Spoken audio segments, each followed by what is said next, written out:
students and welcome back to my channel. So today we are going to discuss chapter number 11 of your class 9 science, which is work and energy. So we'll start with the exercises first. So question number 1 is, look at the activities listed below. Reason out whether or not work is done in the light of your understanding of the term work. So what is term work in physics? So work is said to be done when a force, whether you are pulling an object or pushing an object, is applied to an object and it causes a displacement of the object. So I hope आपको समझ में आ गया होगा work यानी यहाँ पे क्या होता है, फोर्स से अप्लाई किया जाता है जिससे क्या होता है, डिस्प्लेसमेंट होता है, तब उसको हम लोग क्या बोलते हैं, देन उसको हम वर्क बोलते हैं. So let's see one by one all the activities. First is, Suma is swimming in a pond. A donkey is carrying a load on its back. A windmill is lifting water from a well. A green plant is carrying out photosynthesis. An engine is pulling a train. Food grains are getting dried in the sun. And the last one is, a sailboat is moving due to wind energy. So let's look at the first case. Suma is swimming in a pond. Okay वो swimming कर रही है, तो यहाँ पे क्या force and displacement हो रहा है. फोर्स तो अप्लाई हो रहा है एंड क्या हो रहा है, पोजीशन भी चेंज हो रहा है यानी डिस्प्लेसमेंट भी हो रहा है. So what you can right, Suma is doing work as she is able to move herself by applying force with the movement which is displacement of her arms and legs in the water. Very simple. अभी next देखो क्या given था आपको, A donkey is carrying a load on its back. So यह देखो बहुत ही simple, यहाँ पे जो वर्क डन होगा वो ज़ीरो होगा.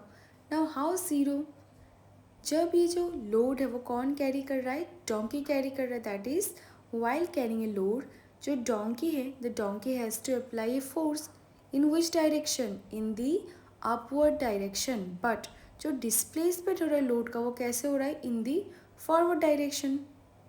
समझ गए. Donkey is not doing any work in the sense of physics as the weight he is carrying, that is the direction of force and displacement, are perpendicular to each other and hence the work done is zero. Third activity क्या है देखो, a windmill is lifting water from a well. Okay, so windmill क्या कर रहा है, water को lift कर रहा है. एंड ये जो वाटर को लिफ्ट कर रहा है वो कैसे हो रहा है, जो ग्रेविटेशनल फोर्स के वो अगेंस्ट पे जा रहा है. समझ में आया, that is a windmill works against the gravitational force to lift water. Hence जो वर्क है, वर्क कैसे डन हो रहा है, by the windmill in lifting water from the well. Next is, a green plant is carrying out photosynthesis. Again very simple statement, यहाँ पे ना तो कोई फोर्स से अप्लाई हो रहा है ना तो कोई डिस्प्लेसमेंट हो रहा है. So what you can write, no force and displacement are present here, so the work done is zero. Next is, an engine is pulling a train. यानी इंजन क्या कर रहा है, ट्रेन को पुल कर रहा है. सो देखो यहाँ पे फोर्स भी अप्लाई हो रहा है एंड यहाँ पे डिस्प्लेसमेंट भी हो रहा है. यानी जो इंजन है, engine applies force to pull the train and इससे क्या होता है, this allows the train to move in the direction of force. Therefore यहाँ पे क्या हो रहा है, डिस्प्लेसमेंट भी हो रहा है यानी जगह भी चेंज हो रहा है in the train in the same direction. Hence work is done by the engine on the train. Next one देखो, food grains are getting dried in the sun. यानी जो फूड ग्रेन्स है वो सन के अंडर में क्या हो रहे हैं, ड्राई हो रहे हैं. सो देखो, during the drying of grain there is no force as well as displacement at present. So यहाँ पे क्या हो रहा है, नो वर्क इज़ डन. ठीक है, जैसे देखो यहाँ पे जो फूड ग्रेन्स है वो तो मूव नहीं हो रहे in the presence of solar energy. Hence जो वर्क डन है वो क्या हो जाएगा, ज़ीरो हो जाएगा during the process of food grains getting dried in the sun and that is why यहाँ पे आपको ज़ीरो हो गया. And the last and the final statement is, a sailboat is moving due to wind energy. So clearly you can see in the statement that due to wind क्या हो रहा है, जो सेल बोट है वो move हो रहा है, दैट इज उस पर क्या हो रहा है, डिस्प्लेसमेंट शो हो रहा है. सो विंड एनर्जी क्या कर रहा है, it applies a force on the sail boat to push it in the forward direction, therefore there is a displacement in the boat. So क्या लिख सकते हो, work is done by the wind as it moves the sail boat towards the direction of the force, that is force of blowing air. So I hope it's clear. So next is a question number 2. An object thrown at a certain angle to the ground moves in a curved path and falls back to the ground. The initial and the final point of the path of the object lie on the same horizontal line. What is the work done by the force of gravity on the object? So suppose कोई object उसको throne किया गया एक certain angle पे, and after some time वो क्या हुआ, ground पे आके गिर गया. ठीक है, तो आपको इनिशियल और फाइनल पॉइंट क्या है, आपको क्या गिवन है, that the initial and the final point of the path of the object it lies on the same horizontal line. तो अभी आपको बोलना क्या है, आपको बोलना है what is the work done by the force of gravity on the object. When the object moves upward, the work done by gravity is negative because वो क्या हो रहा है, against है, against the gravitational force. क्योंकि gravitational force क्या करता है, वो नीचे की ओर attract करता है. तो since ये ऊपर की ओर डायरेक्शन पे जा रहा है, तो जो वर्क डन होगा बाय द ग्रेविटी वो क्या होगा, साइन क्या होगा, नेगेटिव होगा. And when the object comes downward there is a positive work done. यहाँ पे नीचे आ रहा है तो यहाँ पे क्या हो जाएगा, प्लस हो जाएगा. सो टोटल वर्क डन क्या हो जाएगा, total work done will be zero. Okay, I hope it's clear. तो यहाँ पे देखो कोई भी डिस्प्लेसमेंट तो हुआ ही नहीं है, that is no displacement has taken place against the force of gravity. तो यहाँ पे कोई वर्क डन भी नहीं हुआ, दैट इज़ वर्क डन भी ज़ीरो है. बिकॉज देखो जो बॉडी है it returns to a point which is on the same horizontal plane through the point of projection, and that is why कोई भी डिस्प्लेसमेंट नहीं हुआ है. तो डिस्प्लेसमेंट नहीं हुआ तो कोई वर्क डन भी नहीं हुआ, तो वर्क डन भी ज़ीरो हो गया. So next is a question number 3. A battery lights a bulb, describe the energy changes involved in the process. सो एक बैटरी से बल्ब जो है वो लाइट अप होता है. तो अभी आपको बोलना क्या है, देखो क्या एनर्जी चेंजेस होता है इस प्रोसेस पे. सो ये सब जो कॉन्सेप्ट हमने प्रीवियस क्लासेस में भी डिस्कस किया था, आई होप यू रिमेंबर.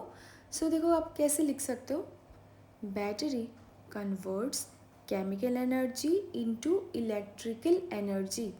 सो क्या बोला मैंने, battery converts chemical energy into electrical energy, and this electrical energy is further converted into light and heat energy.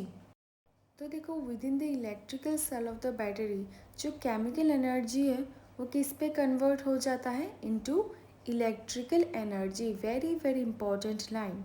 And ये जो इलेक्ट्रिकल एनर्जी है जो फ्लो हो रहा है, कहाँ पे फ्लो हो रहा है, on the filament of the bulb. ये जो फर्स्ट है वो चेंज किस पे हो जाता है, फर्स्ट वो चेंज हो जाता है हीट एनर्जी पे, and then into light energy. So I hope it's clear. So next is the question number 4.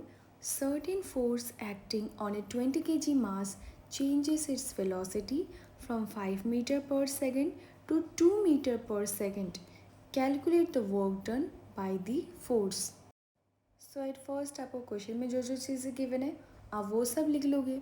जैसे आपको मास गिवन है, then initial velocity and final velocity is already given. So सबसे पहले क्या है, mass of the body which is 20 kg. Then initial velocity क्या था, 5 metre per second. तो फाइनल वेलोसिटी में क्या चला गया, 2 metre per second. So we already know that work done equals to change in kinetic energy. तो आप simply इसको फाइंड आउट कर लेगा, बहुत ही सिंपल है. आप वैल्यू जब पुट करोगे तो फाइनल आंसर आपका क्या आ जाएगा, 210 जूल. अगर आपको कोई भी डाउट है कैलकुलेशन पे then you can comment below, मैं आपको अच्छे से सॉल्व करके नेक्स्ट वीडियो में दिखा दूंगी. ओके. सो यहाँ पे एक छोटा सा प्रिंटिंग मिस्टेक है, यहाँ पे आपका वैल्यू पॉजिटिव में नहीं बल्कि नेगेटिव में होगा विच इज़ -210 जूल. ओके. सो अभी नेक्स्ट क्वेश्चन में चले जाते हैं which is question number 5. A mass of 10 kg is at a point A on a table. It is moved to a point B.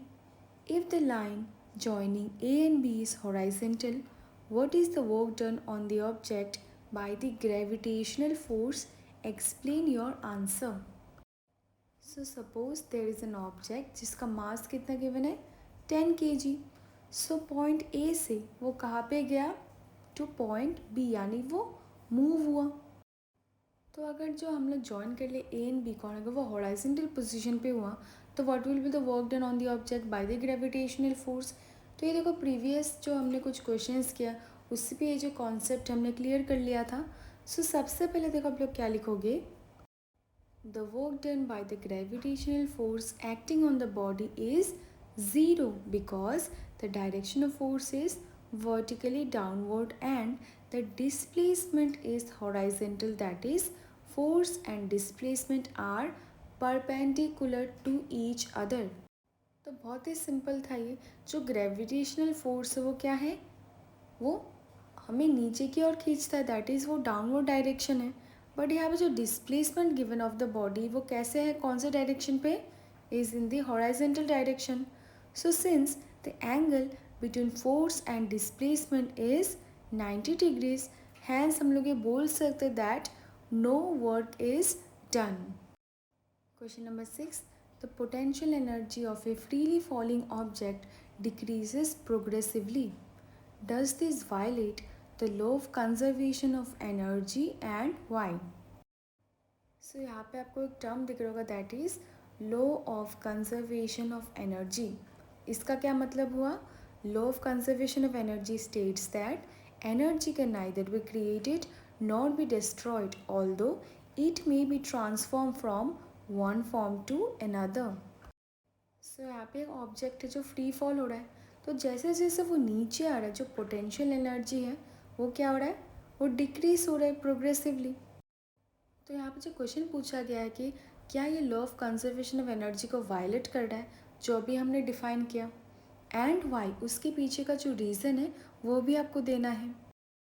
So what you can right, the potential energy of freely falling object decreases and its kinetic energy increases progressively. So in this way, the total mechanical energy, which is kinetic energy plus potential energy, remains constant. Thus, the law of conservation of energy is not violated. So देखो ये बहुत ही simple है. ये जो law of conservation of energy है इसको violet नहीं कर रहा है.